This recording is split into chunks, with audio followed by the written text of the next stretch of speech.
New York has been a Democrat stronghold for decades, but in 2026, there is a very, very good chance that New York could turn red in 2026.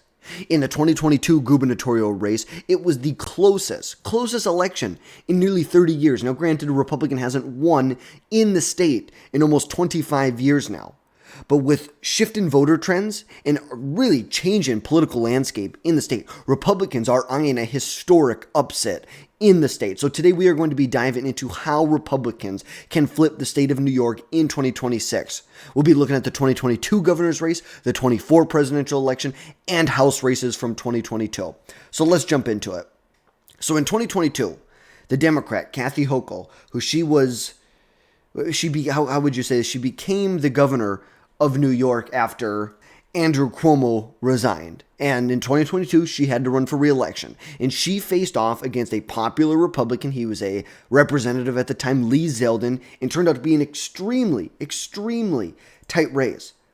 Hochul only won re-election by about 6.5 percentage points. She won 53% of the vote. Zeldin won 46% of the vote. And like we said, the closest election since 1994. Now, granted, a Republican won in 1994, but it was the closest it had been. It was actually over Cuomo's father, Mario Cuomo.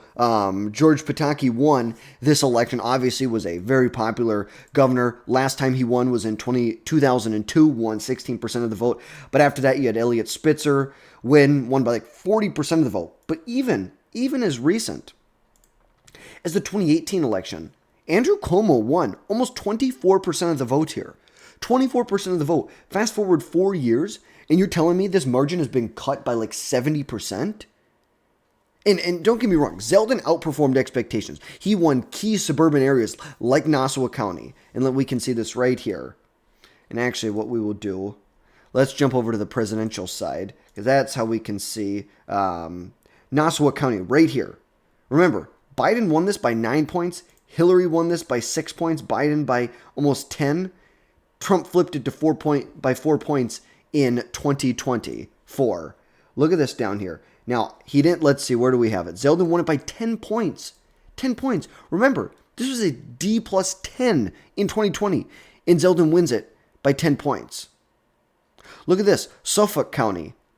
Republicans barely won it. It was basically even. Zeldin wins it by 17 points. Brooklyn. Kathy Hochul underperformed Biden from 2020 by 13 points. Manhattan County, she underperformed by 10 points. In Queens, she almost underperformed by 20 percentage points. Erie County by 10 points. Across the state, you can see right here, the sheer shift. Do you even see a single, let's see if we can see that here. I don't think there's a single seat. No, there's not a single county that moved to the left. Everywhere in the state moved to the right towards Lee Zeldin. Every single place. But you ask, why? Why was it so close? Why? Hochul's approval ratings were extremely low, and voters have expressed extreme frustration over crime, the cost of living, and economic challenges in the state. Now, Zeldin's campaign focused on public safety, economic relief that really resonated with a lot of moderates and independents, and Republicans prove that they can compete in New York. They really prove they can compete in New York, and it is setting the stage for 2026. Ultimately, a lot of people believe that historically speaking, New York would be okay because a Republican president is in the White House. People are not so certain this time around. People with ultimately, Kathy Hochul and some, she still is a plus 50% approval rating at the end of the day. Some people say she's got a plus 60%. I don't know if I 100% believe that when you have polls that are saying that basically in almost every single poll, except for two, more than 50% of the constituents in these polls say they want a different candidate besides Kathy Hochul in a general election. Like they would choose a different candidate, which is just wild. And like we said, in 2024, Kamala Harris won the state by a pretty small margin as well. She only won it by 12 percentage points here, with 55% of the vote, defeating Donald Trump by roughly about 11% of the vote, and which was the smallest Democrat margin in a presidential election since 1988. 1988, when they only won it, Michael Dukakis only won by 4 percentage points. Ever since then, they have not had such a close election. Compare that to 2020, when Joe Biden won the state by 23 points. Trump gained ground in 2024, and this is my favorite thing to look at right here. Look at from past, this is from the move from 2020 to 2024. Every single county except Hamilton, Tompkins, and Yates County moved to the right. You've seen Queens move 20 points to the right. New York, 10 points to the right. Kings, 11 points. Richmond, Suffolk County, move, 10 points. Queens, almost 14 points. Westchester, 10 points. Rockland, 14 points. Orange County, 8 points. Putnam County, 6 points. Just massive, massive shifts. Niagara County, Clinton County, Franklin County. You look at all of these right here. You can go to Erie County. Trump increased his vote share here by a lot. And that's why you can see, that is why you had, and look, even nationwide, you look at it, there was the Nebraska 2nd Congressional District where it moved away from Trump. But ultimately, Republicans show they can compete in this state. And like we said, Nassau County, a key swing area for Republicans, which flipped to Trump, a first Republican presidential candidate since Reagan to win the county. And Trump's gains suggest that there is a growing openness to Republican messaging, particularly on the economy, on immigration, where you are seeing Republicans have plus 50% approval rating across the board. Now, without Trump on the ballot, it could be a different story, but ultimately, it was a closer election in 2022 when Trump wasn't on the ballot. So you could say that there may be an advantage to not having Trump on the ballot in 2026, and they could definitely maintain this momentum. Now, you jump over to the House side. You saw 2022. There were 2 states that delivered the House of Representatives to Republicans. One state was California. The other state was New York. You look at this. Republicans flipped New York's 4th, 3rd, 17th, and 19th congressional district. Ultimately, 17's has become much more conservative with Mike Lawler here, who is also considering a run for the governor's race in New York. But in the midterms, they flipped 4 House seats, including districts in Long Island and the Hudson Valley. These key wins, like we said, include New York 17, New York 4, which are both very, very competitive suburban areas. Very, very competitive. Now, obviously, New York 3, that was Santos, who now he's in jail for 7 years, I think? 7 years, yeah, George Santos, I think, is in jail for now.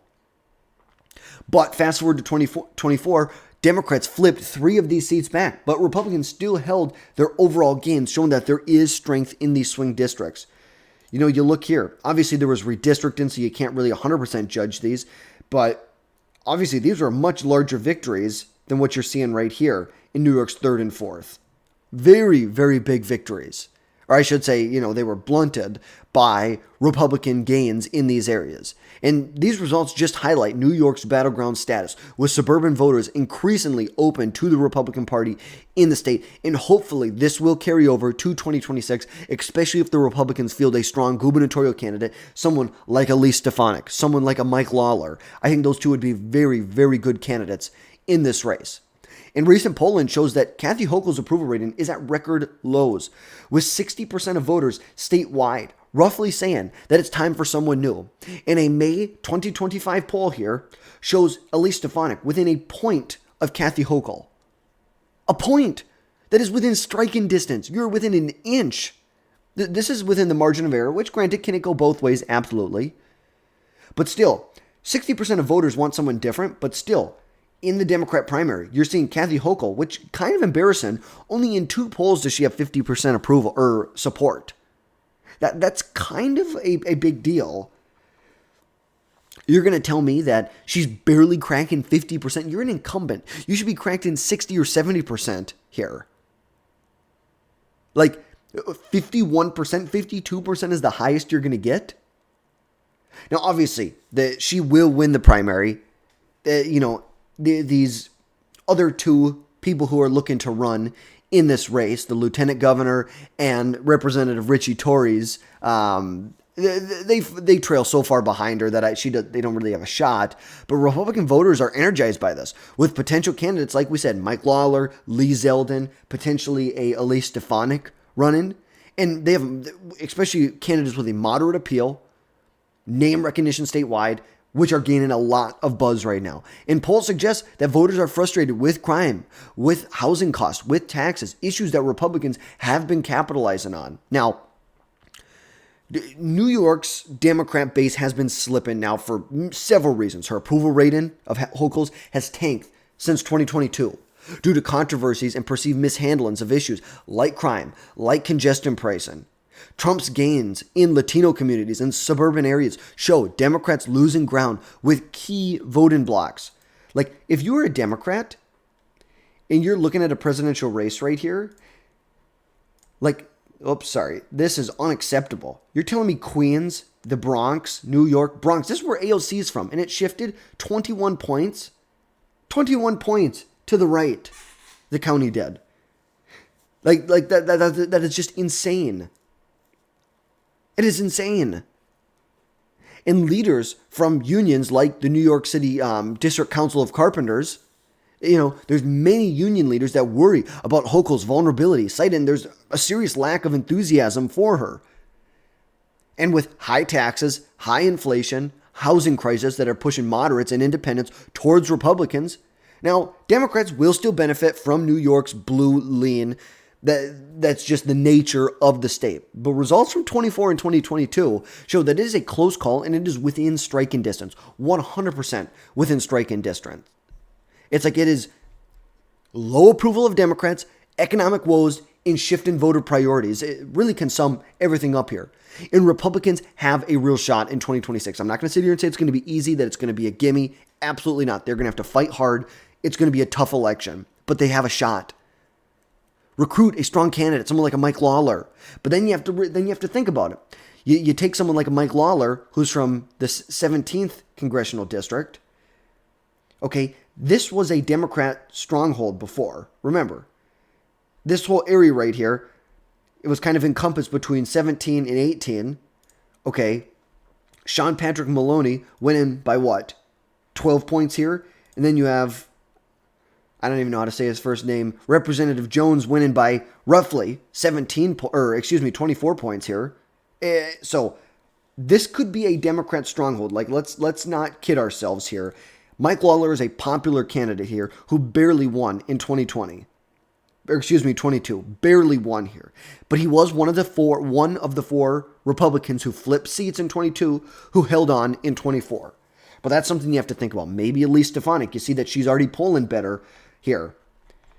You can see polls with her in it show that she's well positioned to win a Republican primary, would have a lot of backing of the Republican Party and Donald Trump.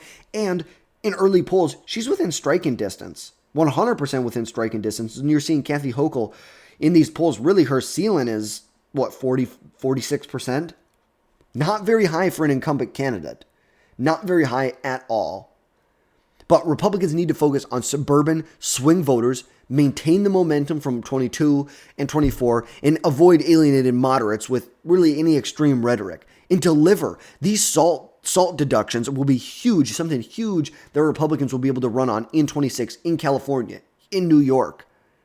Now, we know midterms historically favor the party out of power. And with Republicans controlling the White House in 26, Democrats could see some gains in 2026. But the big question in New York will be, can Republicans unify the base while appealing to independents and disenfranchise Democrat voters? We're going to see what happens. But I think that all starts, deliver one big beautiful bill. You have to deliver there. Deliver one big beautiful bill. But that is going to wrap things up for today, folks. As always, drop down below, hit that subscribe button. Make sure you never miss another video from us again in the future. And folks, we will catch you next time.